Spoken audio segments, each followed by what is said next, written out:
Creativity Podcast. I'm your host, Mari Reisberg. Over the past several years, I've combined my degrees in acting and somatic psychology to share my sustaining creativity techniques with performers, and now I've decided to share it with a bigger audience that includes you. I believe we are all creative, and this podcast is all about that. I'll be interviewing people from all backgrounds, ages, and creativity experiences to share just how creative we all are. Today, I'll be chatting with Megan O'Russell. She is the author of several young adult series that invite readers to escape into worlds of adventure. She is also a professional musical theater performer whose work has taken her across North America. Please enjoy Megan O'Russell.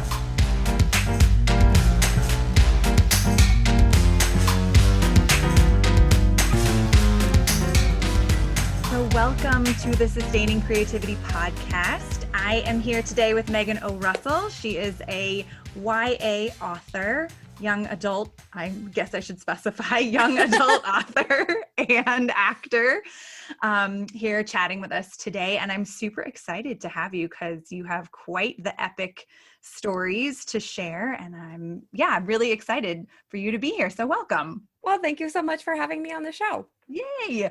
And why don't you just take a minute or 5 and let our listeners know who you are and what you do. Sure. So I am a professional musical theater performer as my day job, which is weird. I am also a young adult author, and I write books that go from dystopian to epic fantasy. And being in theater and being a performer has sort of been a lifelong thing for me. I've always done it. It's just what I do. But being an author started about 10 years ago. And it was one of those crazy things where you come up with this dream and the dream sort of seems like it's going really well until you just kind of like get smacked in the face. So it sort of started like a Cinderella story where I was like, I'm going to write this book and this is going to be great. And it was weird because I submitted it. And usually you hear like, oh, you're going to submit for like a year and a half and then maybe someone will take you. Mm-hmm. But I started submitting and basically right away I got offered a publishing contract. So that was great. And it was, like 9 years ago, 8 years ago. Mm-hmm. And so it was back when you would have like a phone call with your publisher and then they'd mail you a contract. And between when I spoke to the publisher on the phone and when the contract came in the mail, they had shut down. Oh my God. That's awful. Luckily, I had only told like my mother and my roommates in cast housing. So I didn't have to like post on Facebook and be like, that publishing contract, never mind. Yeah. So that old superstition of like, don't say anything till the paperwork comes, it works out in your favor sometimes. Right. So I started submitting again because I'm obstinate and I got another publishing contract. And this time I actually got the papers in the mail, signed the papers. I went through a couple round of content edits and some line edits and had like a book cover and a release date and like a blog tour scheduled. And then I find out that publisher is shutting down and the FBI is involved. So that's holy hell. What? Yeah. Apparently the woman who ran the publisher didn't actually exist. Oh my God. Like it was some weird, like they're going to chase a fake passport to find this lady. And I'm lucky because I hadn't actually been published. So she didn't owe me any money, but there were some authors who were out so much money and they didn't know who the publisher had actually been. Oh my gosh, so there's like terrible. But this white collar crime investigation going on.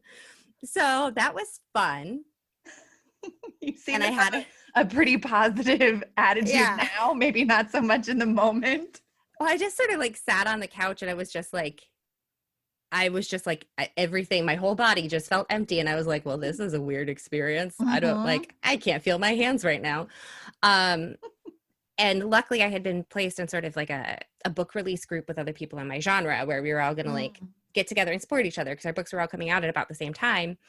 And so I got in touch with them and I got in touch with my editor. So I got all of my content back from them right away, which was great because some people took like, I don't even know if they ever got their files back, but I got mine back that day. And one of the girls in my group was like, hey, I know this publisher, submit your work. Great. So I did. Got another publishing contract. It's great. It's going really well. On the plus side, lots of people want this book. So, Yeah. that's nice affirmation. So that time it got all the way through the release of book 2. Mm. And then the publisher was just sort of like, I don't know if I want to do publishing anymore. Maybe like next year we'll release book 3. And I was like, never mind, just give it back. I don't want to do this anymore. So by then I was with like another publisher for my dystopian series, and sort of fast forward through different book series and everything else, and get to the end of 2018, December 2018, I had like 16 books under contract. Oh my It was gosh. great. Living the dream. I have the next 5 years of my publishing life scheduled. And then within 3 weeks, both of the publishers I was working with shut down. One very amicably, she did it very well. The other one is still like oddly holding on to some people's contracts. And I talked to my agent, and it was one of those things where he said, all of your books are now tainted. The first in every series has been released by someone. There's no way I'm going to rehome these with a big publisher. You would be back in basically the same boat. And I was like, well, I am done with this. Like, yeah. 5 publishers in, I'm over it. I'm not going back. No more FBI horror stories. Like, I want nothing to do with it. So it sort of became a choice of, do I want to shelve all those projects, or do I want to try indie publishing? And because I am an obstinate human, I decided I was going to go with indie publishing. So since I began putting out my own books, let's say that was probably April of 2019 until now, I now have 19 published books.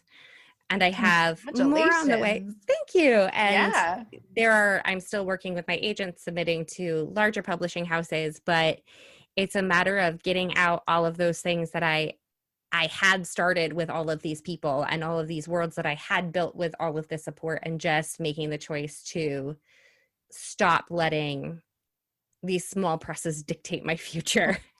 And so that has been what the last year and a half at this point has been about, is just figuring out how to take that journey on my own. Nice. Oh my gosh. This is like such the creativity adventure you have been on and navigating.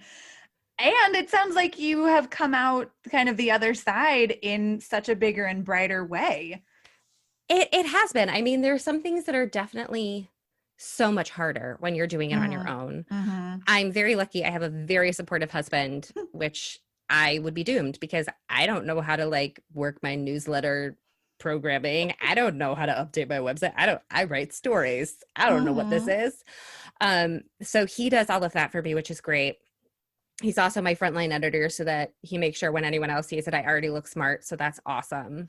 And then from there, it was really just like figuring out who I wanted to do other things for me, and figuring out what outsourcing looks like. How do I hire independent contractors? Like, those were really the hardest things to figure out, was how do I pick who to give this precious resource of money to, and how do I arrange that and figure that out? But it is definitely a lot more freeing, and I can publish more quickly. I don't have to sit on a book for 2.5 years before it can get published. I can finish it and publish it when I'm ready, and that's great.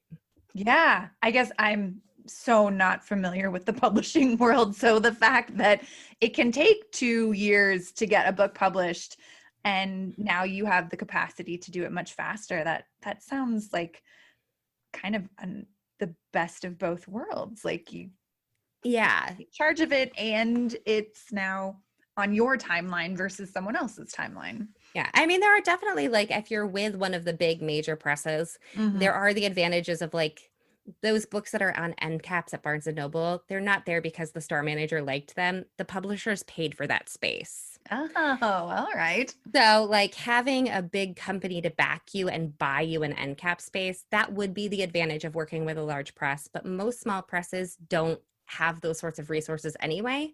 So you're just paying like probably 50% of your profits for them to do things that you could pretty much do on your own, as long as you're willing to be inventive enough to locate your own resources. Got it. Okay. That's fine with me. I can deep dive the internet and find my own resources. I'd rather do that and not deal with them being in charge. I totally understand that. Makes a lot of sense. To kind of dive into creativity a little bit deeper, when you think about creativity, what does it mean to you to be creative? I think for me, it means stepping off the beaten path in basically any aspect of your life. Hmm. It can be, a recipe or choosing indie publishing or writing a new song or whatever it is. It can also be, figuring out ways to time manage your family. It's just looking at the road ahead and being like, I'm not gonna do this. I'm gonna go somewhere else. Thank you very much for your time. And I think expanding it to that definition has been very healthy for me to realize like, oh, I am using these skills. I am doing this. Oh, this is why I think differently than other people. Like I'm not Hmm. a weirdo. I'm being creative. And so that is a very good way for at least me to look at it. It helps me function as a human. Yeah, absolutely. I mean, it also sounds like you have this awareness of what works and what doesn't work for you as a person. And that's a huge benefit to be able to say, oh, I need to step off of the path to make it work. And I think more people would benefit from giving themselves permission to do that. And it's hard because sometimes it takes, five publishers shuttering for you to like take the dive and officially step off the path and be like, oh, I have very few options left, so I might as well at this point. But it has never harmed me to Hmm. choose to make my own path instead. And that is something that as I am, you know, growing in my two creative careers, I am trying to embrace more of, okay, I don't need to be the cookie cutter. I can do other things. It's going to be okay. Yeah. How do you think you kind of step out of the cookie cutter? Are there skills that you have learned or things that you tell yourself? I think so on the publishing side of my life, there are so many like advice things that are just supposed to be known rules for indie authors. Like you're only allowed to publish in one very specific niche genre and never shall you ever move past it. If you write bear shifters, you can only write bear shifters. You will never have wolf shifters because your audience won't follow you. And like you Oh, must publish every 30 days or you have to do this or you have to do that or why don't you have 5 known tropes in your books. And I was never, my brain is not capable of sticking to things as strict as that for writing. It's just not going to happen. And by stepping out of that and being like, well, it's all YA, but I'm going to write the books I want to write, I've built a healthier audience that crosses more of the YA genres. And yeah, some of them aren't going to go from one book to the other, but hmm. they've actually gotten really good at reaching out to me and being like, hey, I like this one. Should I do this? And I'll be like, that's, unless you want this, it's probably not for you. Go this way. You'll be okay. And so I have more open lines of communication with them because they know they can reach out to me.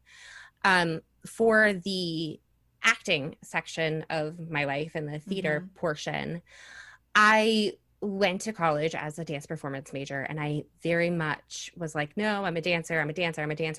That's what I do. I'm a dancer. And it took me a long time to figure out that I don't need that identity to succeed. Mm. And lately, like, I get hired for like an instrumentalist singer more than anything else. And it's like, this is odd. Okay. And ever since I, started really working professionally, I've always been what I like to call the gray wig understudy. Mm. There's always like that one random girl in the ensemble who you're like, oh, she's understudying all the older women. Okay.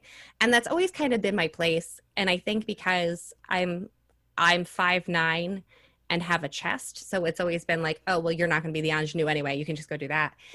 And for years, I sort of resented it. And now I'm like, oh, I have a reserved seat at the table. Yeah. Like, I have booked my spot. This is my place, and the children can go do their jump splits. I'm going to understudy Mrs. Potts in the wardrobe and tap dance in the background. Have fun with your hurt hips, kids. And it's, I it's love it. looking at it and being like, oh, this isn't an insult. And, aside from the pandemic, I worked nonstop for 13 years. And so it's Hmm. one of those like, oh, I'm not actually failing. I am not actually failing. That's great to know. It took me a long time Yeah. to figure it out, but that's great to know. I mean, what a great ability to like reframe it in that through that lens of like, oh, I don't all the things they told me in college or that I've learned over the years don't actually really apply. I Yeah. can show up and be myself and have a seat at the table, like you said, or like your place is reserved. Well, there's also like ex accepting that sometimes other people's expectations of you that are different than yours is okay. Like it took me forever to be like, oh, I'm getting like the weird bit parts of the funny people. That I'm not funny. And then I was like, oh, well, they keep paying me for it. So, okay, I guess I'll be funny. Or they cast me in a show and they were like, oh, yeah, you're in the band. You're playing guitar. And I was like, oh, that's not on my instrument list, actually. But you know what? I learned guitar during the rehearsal process and it was one of my favorite things. So sometimes it's being like, sure, I will do this thing for you. And then you're like, oh, here's this niche that I didn't know I belonged in. And it's terrifying, but sure, this is great. Yeah, I love it. And in talking about creativity and all of these things that you have been able to do, I imagine you've probably come up against some blocks or challenges around creativity. And how would you say you have navigated the challenges or blocks? I so Wizard of Oz and I have like this really tight relationship in life. Um, so I actually started writing because years and years ago I was in a production of Wizard of Oz and I hated my life. Oh, I was just miserable. And it was only like a 9-week run, but I was like, I'm not surviving this. And so I started writing as like an outlet of I can't control what's happening at the theater, mm-hmm. but at least I can control what's happening on the page. I'm my own director, I'm my own choreographer, I am my own cast, and no one else can touch me. And so I started that as sort of a survival outlet. Mm-hmm. And that was very helpful to me and has remained very helpful to me in shows where, I'm not doing a lot or I'm massively unhappy. I will totally write backstage at my dressing room station. That's Mm-hmm. fine. That's like what I need to do to get through being in a dressing room with people I'm not super fond of. Cool. Mm-hmm. Also, I do like, if any of my active friends are listening to this, I do also do it in dressing rooms with the people I love. It's not exclusive. But that has become sort of my theater survival mechanism, Mm-hmm. that and playing instruments and doing weird cabaret numbers and learning a number a week on instruments just to have something that I'm in control of. I Mm-hmm. may not be happy in the show, but I can do the Saturday night cabaret and here's this new instrumental song I'm doing. Like, okay, we're gonna make a family band in this cast because I don't like the show we're doing and we're gonna play every Saturday night whether you like it or not, kids. And you just like recruit everyone with an instrument and you're like, oh, you didn't know we were a band? Well, we are. Here's some Yeah. beer, you'll be happy. But that's sort of always been my thing, and sometimes that's not enough. And Mm-hmm. so I was in the national tour of Wizard of Oz a few years ago. Always Wizard of Oz. It is a theme. It is. I've done the show 4 times. There's like Oh I've my gosh. Okay. so much Munchkin land, and I'm 5'9".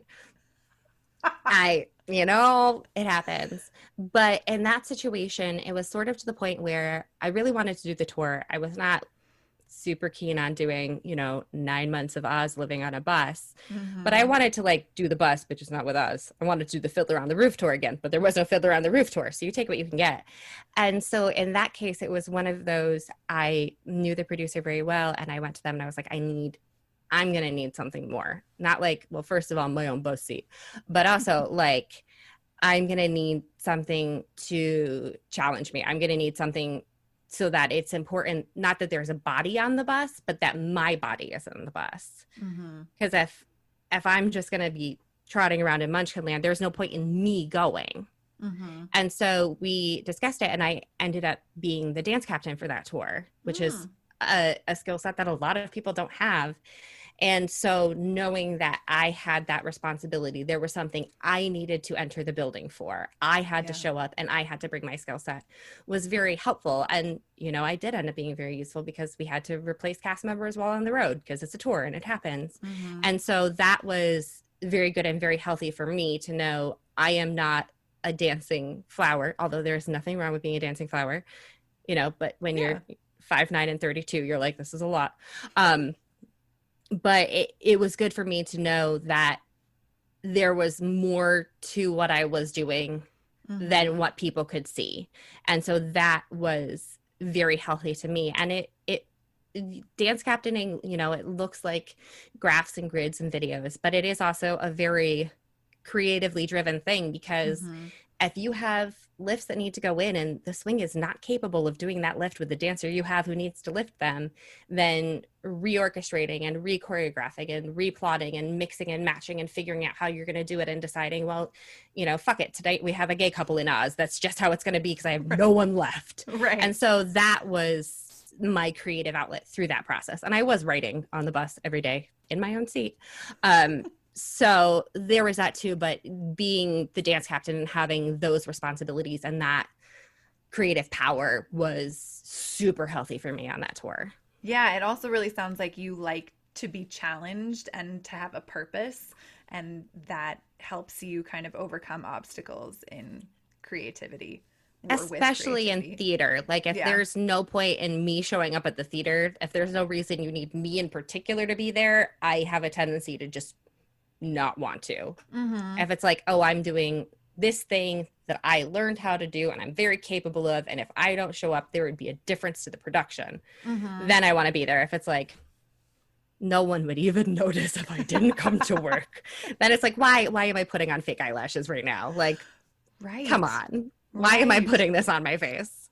So that is very important to me, and like keeping the motivation going when, you know, you're doing 300 some performances a year. I know. Oh my goodness. The life of the performer is epic. So it sounds like your performing life and writing life is been much of your life. And when you think about kind of your earliest memory of creativity or being creative, what comes to mind? Well, so I decided I wanted to be an actor when I was 3. Because, and this is like, you should never do this with your kids, but my mom was taking her Girl Scout troop to see Arsenic and Old Lace, and one of the girls got sick and couldn't go. So my mom decided to take her 3-year-old to Arsenic and Old Lace, which is a show about murder. So really not kid appropriate. But thankfully that all like went straight over my head. And the only thing I really took away from it was that Teddy Roosevelt was allowed to run up and down the stairs screaming to Panama, and I was not allowed to run up and down stairs or to scream to Panama in my house, and that was bullshit. So luckily he was a very like sweet actor, because we met him at the meet and greet afterwards, and I crawled up on his knee and wrapped my little arms around his neck, and I was like, what is this magic and how do I get to do this? And he was like, oh, be an actor and they'll let you do basically anything you want on stage. And I was like, great, I'm in. So from then on, I, you know, decided I was running up and down the stairs screaming to Panama, and I needed to be in dance classes and I needed to learn the recorder. It seemed very important at the time. And so I did my first show when I was 4, which was Wizard of Oz. It's always there. Full circle. And, yeah. So that sort of started the whole theater journey, was just that decision when I was 3 of this is what I'm going to do with my life. And I never really changed my mind. The writing aspect actually started when I was 15 or 16. And I oddly graduated high school way too early. So I ended up at community college. It was all very strange. But I took a children's literature course because it fit in with my dance class schedule. And the end project was to write a children's book. And most people were doing like ABC books or picture books with like copy and paste graphics was totally like the standard that was required for the class. But I was in a production of King Lear as Cordelia. So I had a lot of time backstage. And so I started writing this like middle grade novel backstage at King Lear because I was so bored. And so I turned it in as a project. And the teacher was very sweetly like, oh, this is great. You should try and get it published. Looking back, no, it was not that great. It was competent, but not great. But that's sort of why I turned back to it during the misery experience of Oz was like, oh, I'm stuck here and I'm not happy. What can I do? Oh, well, here's a thing that helps sometimes.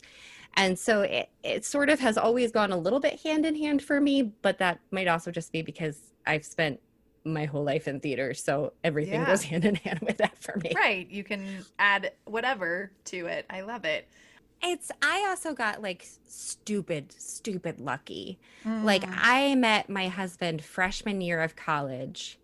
We graduated and went to a job together. We've always done jobs together. We've never done jobs apart, both national tours, all of the in-house things. The couple of times one of us has been in it and the other haven't, the companies have known us well enough. They're just like, stay in cast housing, whatever. So and I don't think I would have had that sustainability if I didn't have a travel partner. I only lived in New York after college for like 3 or 4 months. So because I never really had to do the horrible years and years of auditions. I've just job hopped. I think that also increased my sustainability because I don't know if I would have lived through that. I did one winter of the 5 a.m. auditions, and I feel like I would not have, made it to my 30s with that game. I don't think I would have lasted that long. It's purely been that I have been fortunate enough to hop between companies who want to keep me employed, and that's great by me. Yeah, that's amazing. And what a gift. And I think a really great,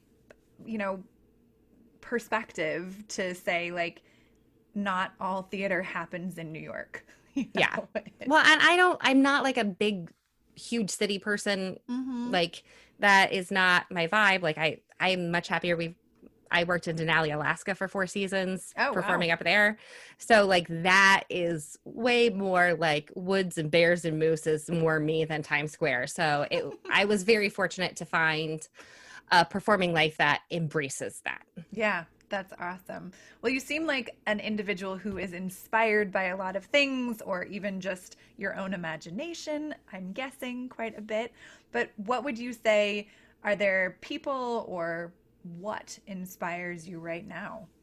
I mean, at the moment it's hard because most of the weird inspiration that I really get comes from traveling, from hiking, from all of those things that aren't really available right now.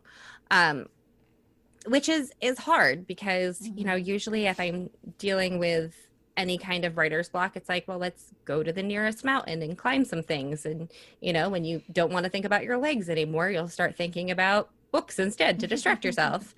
But I was, booked to camp for 3 weeks this summer, and that didn't happen.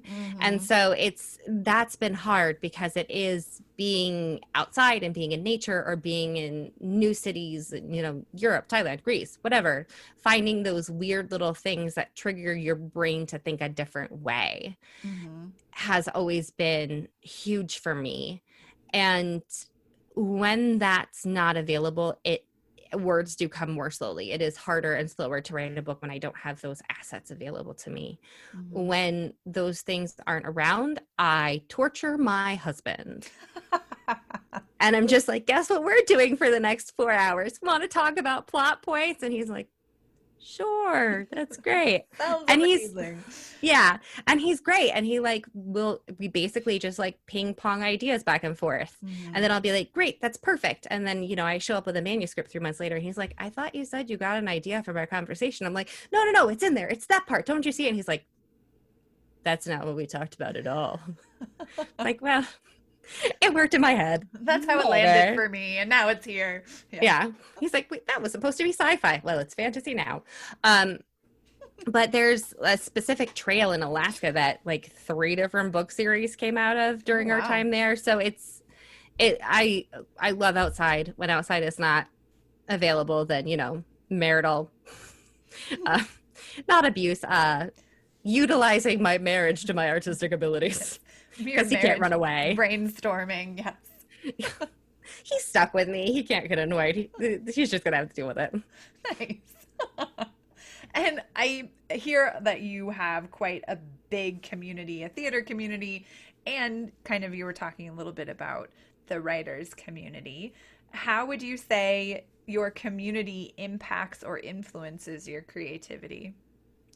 I think there's such different worlds. It's crazy. Mm-hmm. So being an actor, especially like in the regional theater scene where you tend to do shorter runs of shows. So Mm-hmm. like really you're with a cast for like 9 to 11 weeks, Yeah. which isn't a long time, but you get to know people faster and in a more intimate way when the first thing you do at work is take off your clothes. Like that's what you're going to do. You Mm-hmm. walk into a room with your coworkers, you take off your clothes and you get ready for the show. And you also celebrate, birthdays, engagements, Christmas. You drive people to the airport to go to funerals. Like you Yeah. become this family. And I think that bond or lack of bond does show on stage, and it does drive you to want to get through, the 12-hour rehearsal days, Mm-hmm. to want to get through the show where the audience sucks because you have this energy from the people around you. And hopefully, depending on the cast, it doesn't always work that way. Mm-hmm. They have this belief in you and this wonderful sensation of wanting the whole to succeed. And I think that Mm-hmm. that is so creatively empowering when you have 22 people at your back who are rooting for you 8 shows a week Yeah. or 9, depending on where you are. But, a lot of shows a week, these people have your back, and that is great. Mm-hmm. Um, Writing is very different on the outset. So in theater, there's such a limited number of jobs and there's so many people who want them. And so there is this sort of underlying competition, Mm-hmm. even with people you love, because, there's one Ado Annie. And if everybody wants Ado Annie, like, doesn't matter if they're your best friends, they're suddenly your competition. And you can Right. do it nicely, but there is that underlying tension. That does not exist in the author world, which is, Hmm. I love it. It's such a relief because even the New York Times bestseller list has 100 slots and it changes every week. Like, whatever, Yeah. there's space for everybody. There's millions of books on Amazon. Like, your best friend can have the book that's published right next to yours, and it doesn't matter. There are Mm-hmm. millions, billions of readers. It's fine. And so there isn't that like pushing and prodding and hoarding of information. No Mm. one's going to be like, oh, I'm not going to tell you who the composer is for this song in my audition book because it's mine. It's like, oh, yeah, they're my cover artist. Go to this website. They're great. And so it's a much more open community. Mm-hmm. You don't form those instant deep attachments to people. And Mm-hmm. so creatively, you can look for resources in the community. And if you're like, hey, I'm stuck, like, how do I get these people out of this trunk? Someone will be like, oh, go to this website and this is how you kick a taillight out. But as far as actual creatively, there isn't that support system that you get in theater. You Mm-hmm. can find like a couple writing buddies who maybe you can like message with on Facebook or meet with in person if it's not a Mm-hmm. pandemic and you live close to them. Right. But it really is a much more supportive creative environment in theater, and in writing it's more they will applaud you when the creativity is done. Mm-hmm. So it's very strange because it is such lonesome work and there isn't that input, but there is the drive to create something that you can show off to your friends, and that is Mm-hmm. more the supportive you can do it that you get from the author community. Nice. Yeah, they hold very different aspects of community support. And it sounds like both really important in your life and Yeah, it how they show up. totally. Yeah. Nice. When you think about everyday issues in your life, and I know maybe they're different from other people, but an everyday issue, how have you used creativity to solve it? Sure. I actually have a very recent example. Um, it's very odd. I was at the vet today.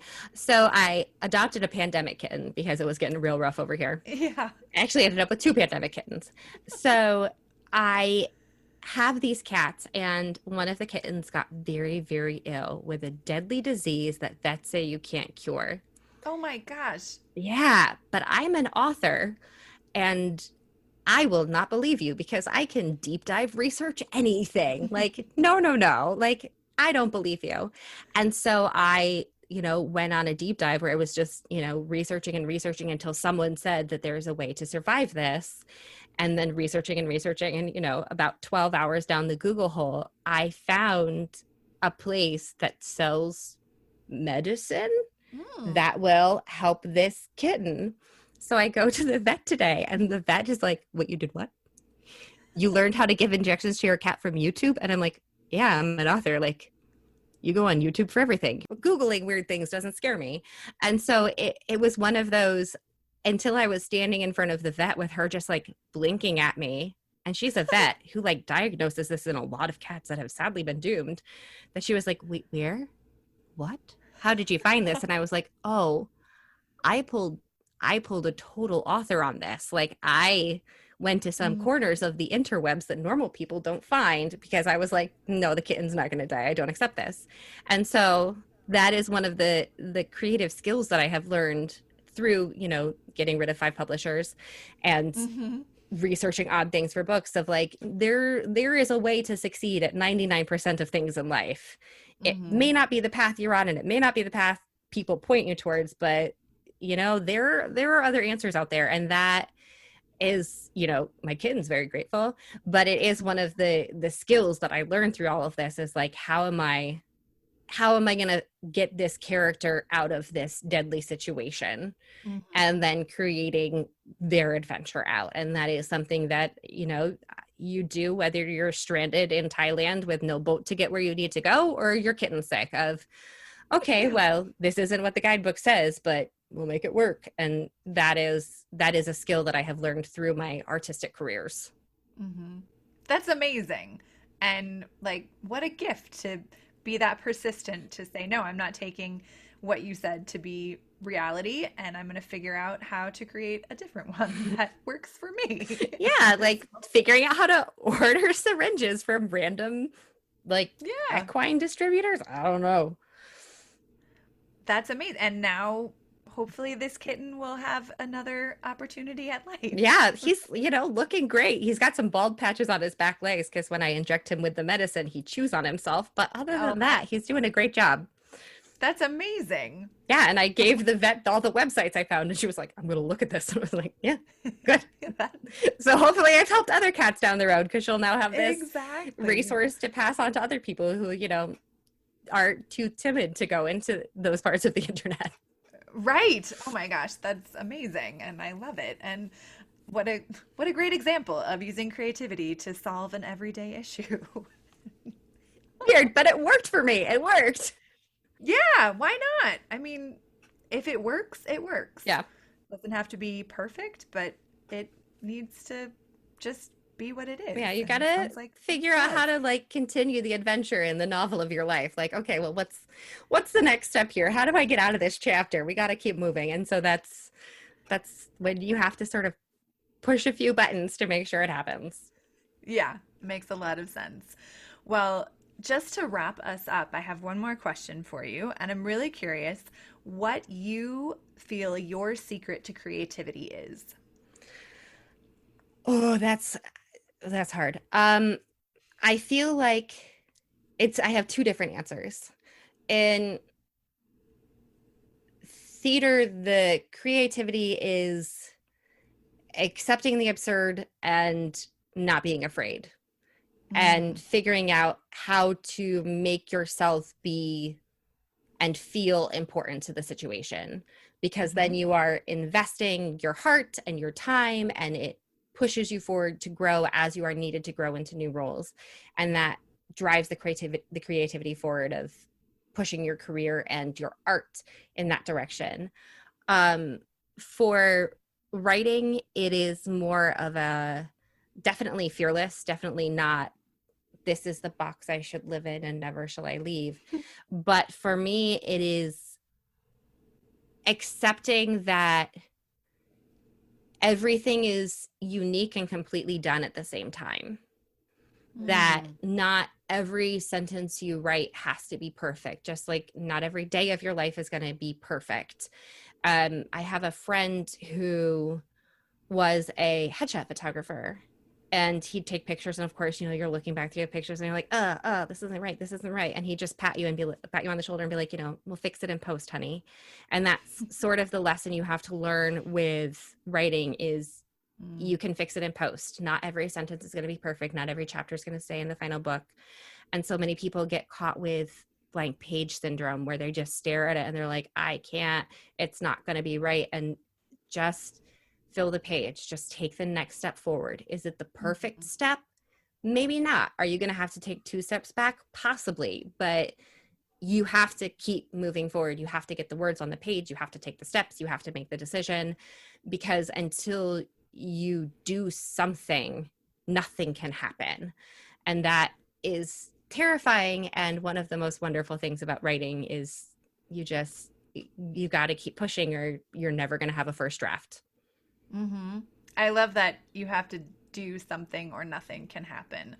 I mean, that could be a motto for life. Yeah. Not just writing. I love it.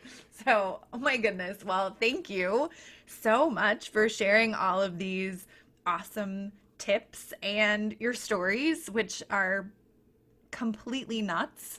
And thank you. Just awesome how you've turned them around and made them work for you. And if people wanted to get in touch with you, how might they go about doing that? Sure. So my website is meganorussell.com, and that's Russell with 2 S's and 2 L's. And on there, you'll find my blog, my podcast, links to all my books. I am on Twitter, Instagram, and Facebook. It's Megan O'Russell at all of them. Sometimes the names are in a different order because somehow some other Megan O'Russell got them, but don't worry, if it's about books, it's me. And so you can find me on there. And yeah, the website is a great place to get in touch with me. There is a contact me button. So yeah.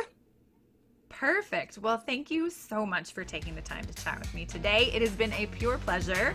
And yes, thank you. Well, thank you for having me on the show. This was fun. Yay!